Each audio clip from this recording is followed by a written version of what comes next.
Hi, this is Nancy Driscoll from the Go-to-Market Readiness team, and we are back for another Go-to-Market Insight, again with Scott Delaney, who is our Technology Director for our Storage Division here at Dell EMC. And today what we're going to talk about is Mainframe. I know when I was in the field in pre-sales, when I would come across a new account for Mainframe, I would cringe a little bit because it wasn't an everyday thing for me. And I would also often feel a little bit lost about where to go, what are the basic things I need to know. So what we're going to do today with Scott is he's going to help break some of that down for us and make sure everyone's armed to know what you need to know for a Mainframe opportunity. Yeah, it's interesting because we're all out there helping our users and customers modernize their infrastructure. And I think when you look around, Mainframe still remains a critical platform for many of our customers and continues to run some of the world's most mission-critical applications. And I'll give you some examples. If you look at just from a financial services perspective, about $6 trillion in credit card transactions happen in mainframe environments. Wow. From an ATM perspective, about 23 billion ATM transactions on an annual basis, again, are being handled by mainframe systems. And if you just look at just the sheer volume of transactions in general, mainframe represents about 60 times more transactions per second than internet transactions.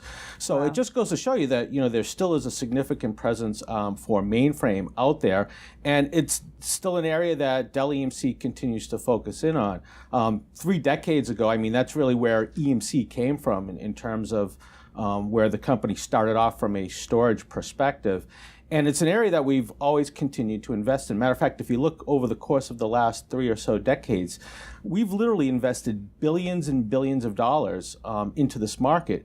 And we've driven a tremendous amount of innovation in this space. When you look at some of the first things that we've delivered into the mainframe world, things like local replication, remote replication, fully automated failover and recovery, multi-site replication, and even some of the things that we're doing now around some of the innovation with respect to our snapshot technology with things like ZDP. Again, an area that we continue to invest in, and what's new and exciting today is that when you look at the 950 platform that we have available, it really is the most competitive platform we've had in a really long time, specifically targeted at mainframe users. That's great. That's great to hear. And I know that that's been an exciting offering that just obviously came out supporting our mainframe customers. Can you talk to me just a little bit about maybe just use cases or understanding, like, what are the features that mainframe customers are taking advantage of most frequently and finding the most success with? Yeah, if you look, I mean, the types of customers and users that we have within this space are kind of all over the place in terms of the size and scale, right? At the very high end, people think financial services, government agencies, airline reservation systems. And these are users out there that, again, perform tremendous amounts of transactions with very mission critical types of applications. The number of those users is a relatively small exclusive camp. But when you look again at the size and the scale in terms of what they're doing, they're just huge environments. And that creates some unique challenges within their space. So for example, we have one user, a financial services customer, where in their environment they've got 23,000 volumes, so little containers of applications. And what they want to be able to do is they want to be able to create point-in-time recoveries measured in minutes versus hours or days. So if something gets deleted or corrupted, they can very quickly be able to restore and have minimal data loss. So what they're doing is they've got 23,000 volumes and they're creating snapshots every 10 minutes in that environment.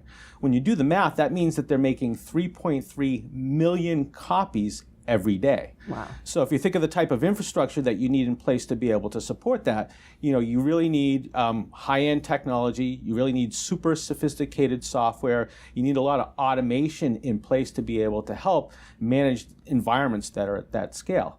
Now, on the other side, right, we also have other users out there that are smaller, right, in terms of mainframe presence, right? There are a lot of retailers, insurance companies, transportation companies that, when you look at their environment, they have mainframe. It may not be as large as some of the other pieces of their environment, but there is mainframe installed there. And the applications that they're running in those environments are super important for what they do from a business perspective. And I'll give you another example. An insurance company that I met with out in the Midwest, they basically deal exclusively through independent brokers. And they've got an application. It's a fairly small application relative to the other things that they're doing in other environments, but it's tens of terabytes in terms of capacity. But that application is the one that they use to pay all of their brokers. So it's super important for them to make sure that their partners continue to get paid and remain happy and don't switch to other insurance companies.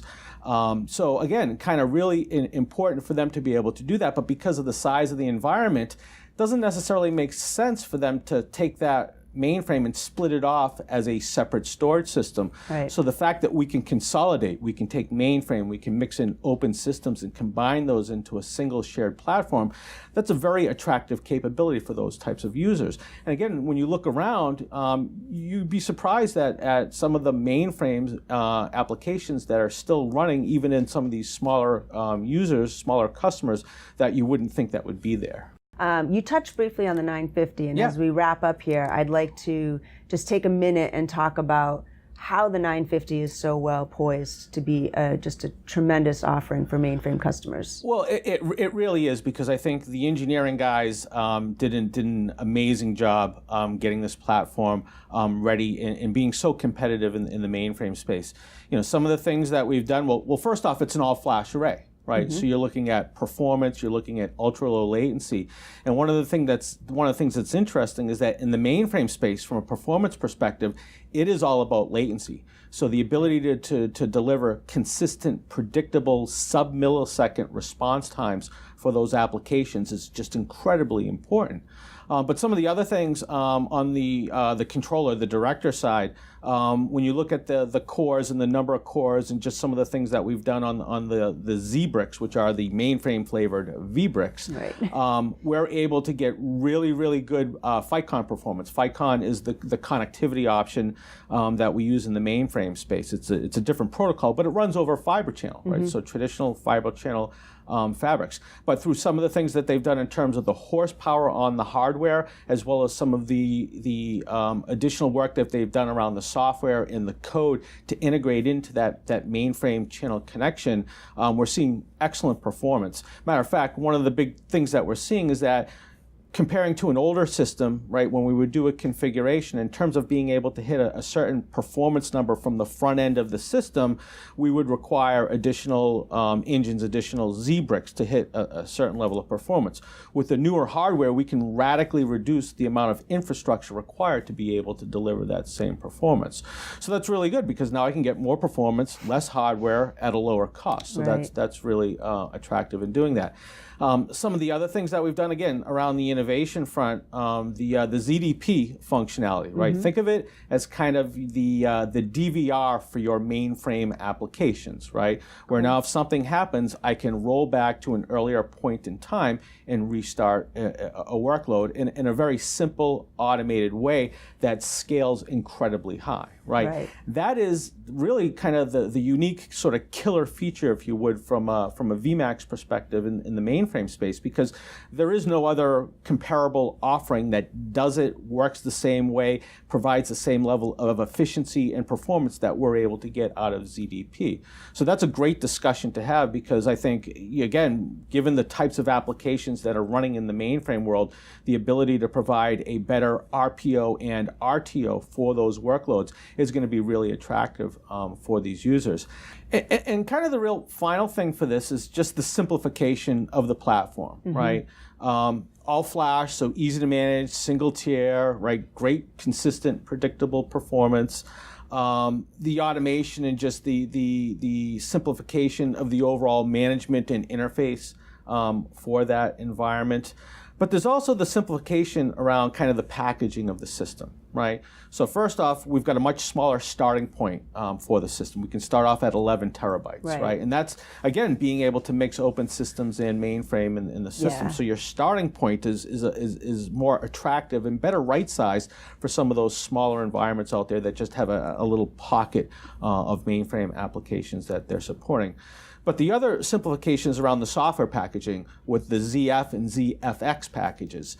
So in the all-flash, we introduced the F and the FX, right? Which users absolutely loved because it eliminated a lot of the complexity and a lot of the kind of the taxes, if you would, around taking advantage of the functionality. Well, with the ZF and the ZFX packages, we've done the same thing for mainframe users. And what's really cool, again, when you look at something like ZDP, such a powerful piece of functionality, that's included with all of these systems. It's basically built into the cost of the platform. So again, licensing the system, packaging the system, all of those things have gotten much, much easier as a result of moving to the 950 all flash.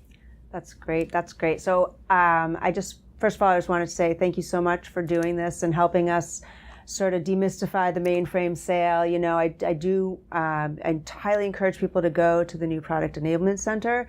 You know, when we talk to the field, they ask us a lot for, give me use cases, like how are customers successful? I feel like you've done a great job at that today. Yep. As a matter of fact, in that there are a handful, probably at least a half a dozen of other examples from other users that we have that have seen, you know, incredible benefits in moving with the newer systems that are based on the all-flash. Right, right. So I think we've got a lot of great material in place now for folks to move forward.